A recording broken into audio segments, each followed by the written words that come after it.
예, 안녕하세요. 이번에는요, 리눅스 패키지에 대해서 알아보는 시리즈를 한번 만들어 보려고 합니다. 한 6편 정도로 나눠서 만들어 보려고 하는데요.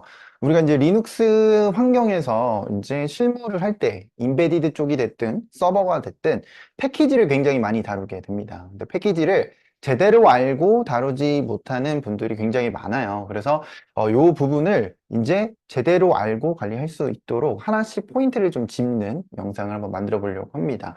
실제로 뭐 스택 오버플로우라든지 여러 가지 구글링 결과를 통해서 검색한 결과를 복사 붙여넣기 해서 명령어 붙여서 설치, 삭제 뭐 이런 것들은 어느 정도 진행을 하겠지만 우리가 이제 패키지가 어떻게 관리되는지에 대한 구조나 절차를 전혀 모르기 때문에 문제 해결하는 과정에서 굉장히 어려움을 많이 호소합니다. 예를 들어서 패키지 정보를 가져오는 과정에서의 문제, 패키지 정보가 깨져 있을 때의 문제, 패키지를 찾을 수 없을 때, 예, 아니면 인터넷이 안 되는 환경에서 패키지를 설치하는 방법이라든지 여러 가지 다양한 문제 상황들을 대처하는 능력을 갖추기 위해서는 요거를 좀 제대로 이해하는 게 굉장히 중요합니다. 첫 번째 시간은 좀 간단하게 먼저 개념을 한번 살펴볼 거고요. 패키지 관리, 그리고 패키지 관리를 하는 apt, dnf 이런 명령어들을 좀 많이 써보셨을 것 같은데 이게 어떤 건지에 대해서 한번 설명을 좀 드려보도록 하겠습니다. 자, 우리가 아이폰 많이 써보셨죠? 아이폰뿐만 아니라 이제 안드로이드, 모바일 폰을 쓰게 되면은 이런 앱스토어가 있습니다. 앱스토어. 앱스토어를 켜서 프로그램을 설치할 수 있죠. 여기서 말하는 프로그램이라는 건 결국에 모바일 안에서 앱이라고 말할 수가 있겠고요. 이거를 검색을 합니다. 검색을 하면은 그 검색한 결과가 나오게 되고요. 그리고 버튼을 눌러서 다운로드를 받게 됩니다. 자, 이게 바로요, 패키지 관리하는 방법과 굉장히 유사합니다. 예, 원리가 굉장히 유사해요. 한번 비교하면서 한번 말씀 좀 드려보겠습니다. 자, 앱스토어, 앱을 우리가 아이폰을 쓰면서요, 앱스토어 프로그램을 통해서 앱을 조회하고 설치 업데이트 할 수가 있습니다. 그쵸? 그런데 오른쪽에 리눅스를 보시게 되면요, 리눅스도 사실상 구조가 똑같습니다. 우리가 서버를 쓰든 IoT, 뭐 차량용 속에 들어가는 리눅스든 데스크탑을 사용하든 간에 리눅스도 패키지 관리자라는 게 있어요. 그리고 앱스토어 대신에 apt, dnf 이런 친구들을 이용해 가지고 패키지를 조회하고 설치 삭제할 수 있습니다. 자, 여기서 말하는 패키지가요, 앱보다는 조금 더 큰 범위라고 보시면 돼요.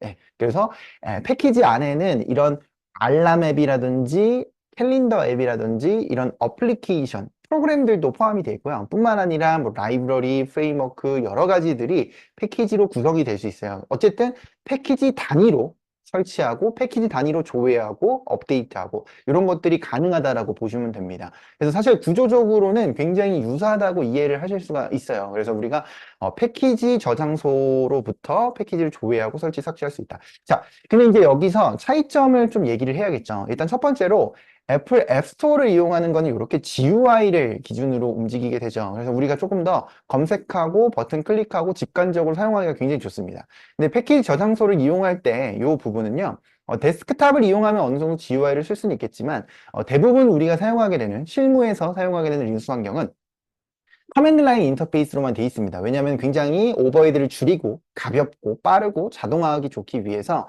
이 커맨드 라인을 기반으로 해서 구성이 되어 있거든요. 그래서 이런 식으로 명령어를 입력해서 조회하거나 설치하고 삭제하고 업데이트하고 이런 부분들을 명령어 인터페이스로 되어 있다는 차이점이 있는 거죠. 일단은 첫 번째로. 자, 그리고 이제 두 번째로는 이 패키지를 조회하고 설치하고 하는 그 과정, 세부 과정에 좀 차이가 있을 겁니다. 애플 앱스토어의 세부 과정은 저희가 이제 알기 힘들지만 리눅스는 어쨌든 오픈소스고 요 안에서의 구조들을 이해할 수가 있어요. 근데 패키지 저장소로부터 패키지 정보를 어떻게 가져오는지 그리고 그 정보가 어디에 저장되는지 이런 과정들이 있고요. 그리고 설치될 때 패키지 파일을 가져오고 패키지 파일을 설치하는 그런 두 단계의 과정들이 또 존재를 합니다. 예. 근데 이런 부분들을요, 구조적으로 이해하고 있는 게 굉장히 중요해요. 왜냐하면 우리가 문제 상황이 발생했을 때 해결을 해야 되는데 이 절차와 단계를 모르면요, 요거를 진단하고 점검할 수가 없습니다. 예. 우리가 단순히 설치하고 삭제하는 그런 기능적인 사용법은요, 누구나 할 수 있어요. 근데 우리가 3년 차, 5년 차 넘어가면서 진짜로 리눅스 서버 엔지니어 그리고 임베디드 엔지니어, 임베디드 개발자로서 굉장히 높게 성장하기 위해서는 문제 해결 능력이 굉장히 좋아야 됩니다. 그러려면은 이런 구조적인 부분들을 잘 이해하고 구조들마다 단계들마다 진단할 수 있는 힘이 있어야 돼요.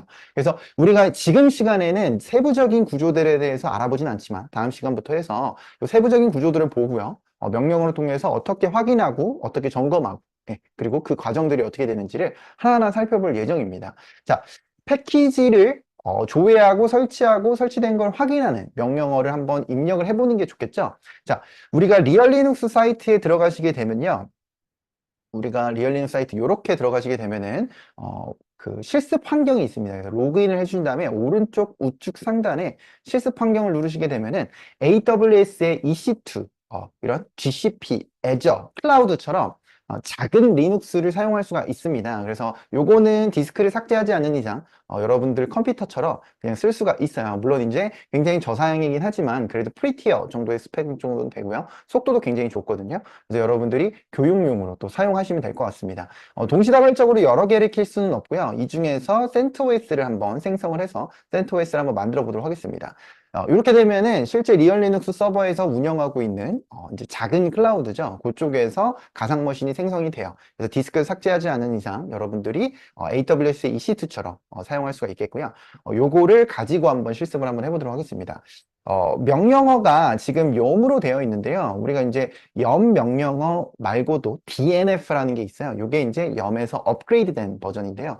사용법은 거의 동일합니다. 90% 이상 명령어 사용법이 굉장히 동일하기 때문에 염 명령어를 사용하는 그 명령어 문구에 염 대신에 DNF를 고스란히 적어도 사용이 가능하다고 말씀드릴 수는 있겠습니다. 일단은 다양하게 또 보여드려야 되기 때문에 다음 시간에도 다다음 시간에도 우분투 환경 레드햇 환경 이런 것들을 전부 다 한번 말씀을 좀 드려볼 예정입니다. 자, 염 체크 업데이트 한번 입력을 해보도록 할게요. 자, 여기서 조금 확대를 해볼까요?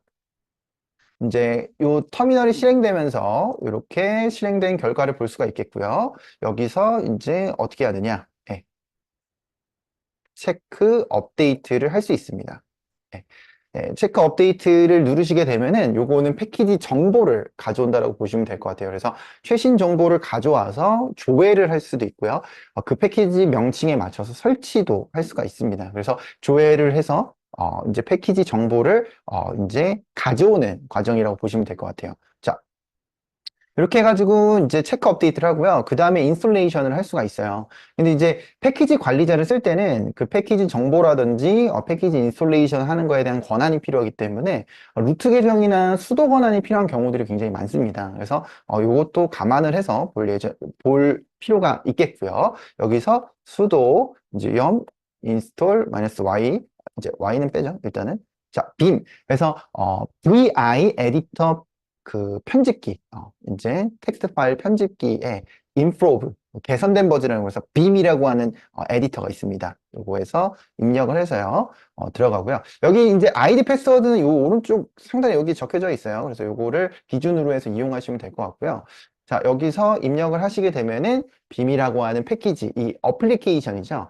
파일 편집기, 메모장 같은 겁니다. 요거를 다운로드 받을 수 있어요. Y 누르고 엔터 누르시게 되면은 인스톨레이션이 됩니다. 자, 요게 지금 뭐 한 거냐면 패키지 정보를 가져왔고요. 체크 업데이트로. 그 다음에 인스톨레이션 했다라고 보시면 될 것 같아요. 그러면 인스톨된 결과도 한번 확인해 보는 게 좋겠죠. 그래서 리스트 인스톨드라고 해서 이제 염 리스트 인스톨드 그래프로 해서 빔으로 한번 확인을 해보도록 하겠습니다. 빔.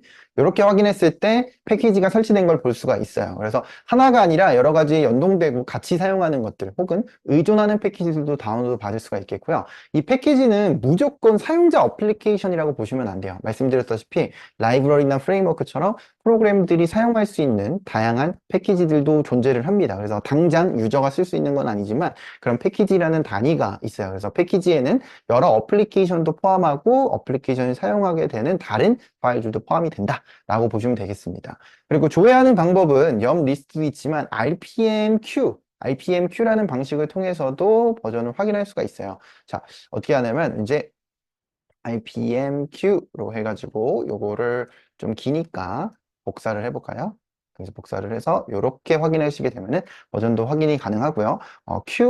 QL까지 표현을 하게 되면은 지금 이 패키지 파일, 이렇게 지금 굉장히 빨리 출력이 돼가지고 지금 보기에 조금 힘들었지만 이 경로가 조금 있습니다. 이 경로가 지금 뭐냐면 이 패키지 파일이 설치가 됐을 때 실제 어느 경로에 설치가 되는지에 대한 정보들입니다. 그래서 이렇게 확인하는 것까지 이 명령어를 입력해서 체크를 해봤습니다.